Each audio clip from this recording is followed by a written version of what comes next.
It's day 224 and it's time to meet another one of my friends. So without further ado, please welcome to the screen journalist, author and the fastest person I knew at school.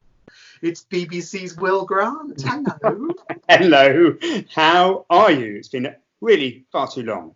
Really long time. I feel like I might have seen you in Brixton about 20 years ago. Yeah, and Battersea Barge, of course. I came down. Oh, you came to the barge. Of course. Yeah. I think you're the person that's known me the longest yet out of the guests that I've had, Will. I think you even beat Sarah Louise Young. that is a tremendous feat. I'm very pleased with that. I know. And funnily enough, I'm around the corner from our now razed to the ground school. It is just a mass of rubble and kind of disused playing fields. So that went well. What did we do? What did we do to the place? I'm afraid I put rather a fly in the ointment of the Facebook remembering Geoffrey Chaucer's school group. Have you seen? Yes, I did, and I applauded and liked it dutifully. Now, I think that was an absolutely fair comment. I mean, it was, how should we say this diplomatically, a very intense place, I would say. Doing its best on small budgets, I think, but for a lot of people, it just was not an easy place to go to school. And I think now it's probably a different time altogether. So, there's a whole variety of reasons growing up in Canterbury would be a lot easier than perhaps it would have been when we were young. But yeah, it must have been quite an intense place to have been. I don't think I've ever heard it called intense my childhood before, but yes, well, it was. You're not normally in Canterbury though, are you? This is very unusual. Yeah, it is. So normally I am the Havana or Mexico correspondent, or both. So I move between the two. For the BBC. So for the BBC, yeah. And yeah, it does feel very strange. We came over to show my little new baby daughter off to her grandparents and aunts and uncle and so on, which has been lovely. Isla Emilia has been born in January, so that was great. And now then we became stuck here. So 3 weeks became basically 3 months. But so a really, really, really unique story to tell your firstborn child. What an amazing thing. Exactly. Yeah. Your first steps into the world were, in a very, very odd world. But hey, you didn't think of calling her Corona or anything? No. Well, it was one of the names we were toying with. Yeah, Isla Corona sort of has quite a ring. When she's in trouble as a teenager, just call her Pandemic. Exactly, Pandy. Perhaps for the second if there is one. But anyway, that's been fun. Listen, Will, I've got 3 questions for you. Are you ready for your first? I am. Hit me with number 1. Will Grant of the BBC, what is your recollection of our first meeting? I mean, can you even remember that far back? No, I can't. Well, we've mentioned that school was quite a sort of dim and distant memory. I mean, you were always the theatrical one at school, so it would have been in some kind of performance or performance-based art, I think, in the playground perhaps. But yeah, you were a presence at school.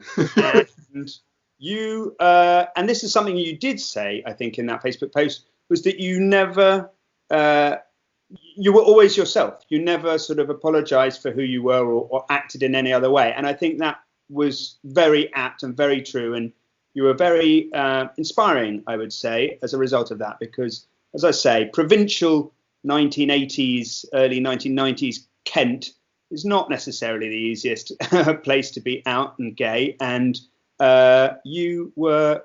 very impressive, I think, in that regard. And years later, may the records show that we all are very kind of, touched and impressed about the way you held yourself and how dignified you were in face of kind of quite difficult times. I was at a party a few years ago, Will, and I was talking to a mate. She was at a school near us, Barton Court, she was at. Yeah. And I was talking to her about, what it was like growing up. And she was a proper friend, I did know her out and I hung out with her. But I said, it was weird and it was this and it was that. And I talked to her at some length and then she said, I don't think your perception of you and what people thought of you and what we were all thinking is very... I mean, yes, there were bullies. There were lots of bullies, but there were lots of other people going, he's really different. Yeah. And just going, all right. Yeah, absolutely. And of course, the thing is that once we hit 15, 16, 17 and start thinking kind of a little more clearly, then that becomes even more clearer. And a lot of that, ridiculous noise, I would hope your experiences of Kent and Canterbury were, it was when people were younger, it was bad. And by the time everybody grew up a bit, it's a little bit more of a level playing field and everybody's a bit nicer to each other, but maybe that's not true. I don't know. Well, but Canterbury was and is still a beautiful city, but I think whatever town you grow up in, it has very tricky connotations, doesn't it? Sure. Listen, let's move on to question 2 before I start to cry. Bless you. Thank you for that lovely, lovely answer. Question 2 is, how are you keeping creative at the moment? It's been fun, actually. I mean, despite the difficulties, and particularly with a certain amount of childcare involved, right, has been quite interesting. But there is a lot that you can actually do. So I've been making radio packages as normal. I've been able to make TV. My partner Julia is an incredible editor of video and a brilliant camera woman and videographer. Oh, would you like to swap for an Italian 6'2" man, because he's no good with cameras? Well, no, we're fine. Are you sure? No, we'll stay as we are. That's what we'll stay put. That's fine. But yeah, no. So we're able to do quite a bit. We either rely on material that's being gathered by freelancers, they send it over, or the agencies, so Reuters and AFP and people like this. That's their job to go and film rushes, which we can then download and edit into stories. And so what I'm not doing is sort of making out that I'm in Mexico or Cuba, because that would be. But I am certainly reporting on green screens. Exactly. Mojitos and things behind me now. So there's none of that. It's very, very clear that I'm not there. But you can do particularly kind of the analytical stuff and the step back things. What you can't necessarily do in quite the same way is the in-person colour. And I do miss that. And we're keen to get back just to get a feel of how kind of the place that we call home at the moment, which is Havana, how they're dealing with all this. But we have, I think, managed to keep reasonably creative during it all. So, and it's been a while that you've done this job for the BBC, isn't it? Yeah, it really is now. It's quite a while. So I started at the BBC in about 2001 after a master's in Latin American stuff. And then in the field has certainly been well over the last decade. I think the last 12, 13 years I've been sort of away from London. So is that unusual that people stick at it for that long? I mean, I think the system is that you do one job and then you kind of apply for the next. And then I was just lucky that they sort of rolled into each other. So I was in Hugo Chavez's Venezuela, and then I was in Mexico, kind of at the height of the drug war. And then I got to Cuba when they were Obama visited, and the thaw with the United States was happening. So I've just sort of been lucky with the timings, I think, a little bit.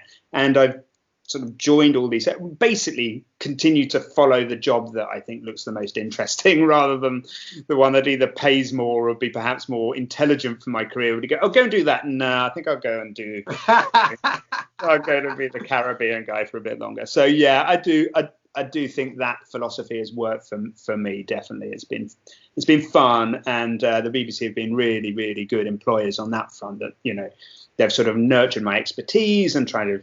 And it's resulting in a book, actually, which is due out in the new year, which is the other thing that that's creative. Yeah, it is, isn't it? Yeah, I think that's true, yeah. So I was going to say third question, and you've talked about your book, and you've talked about the fact that you're not at home yet. So maybe the answer lies somewhere there, or maybe it's a completely different answer. The third question is, what are you looking forward to doing that you can't do at the moment? Yes, I am very much looking forward to just a little bit of normalcy. I know that's probably what everybody's saying, but just the ability to not worry about how close someone is standing to you and all that, sort of being able to be around family and friends properly and hug. And, that's a pretty obvious question. But this sort of obliged distance is a little sad for us, because we really want the babies to be cuddled by a lot of people, and to be held by, so she's comfortable with other people and all that kind of a thing.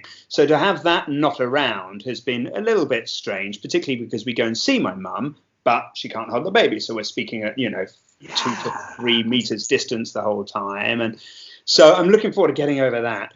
But also, I think when we go back to Cuba, COVID there has been largely managed. They've had 2 deaths in 18 days. They've had very, very low rates of infection. So Wow. I think people there are very much getting back to normal within their bubbles. So we can get back to a bubble with my other half's family. We can hand the baby around a bit more and maybe even get an evening off.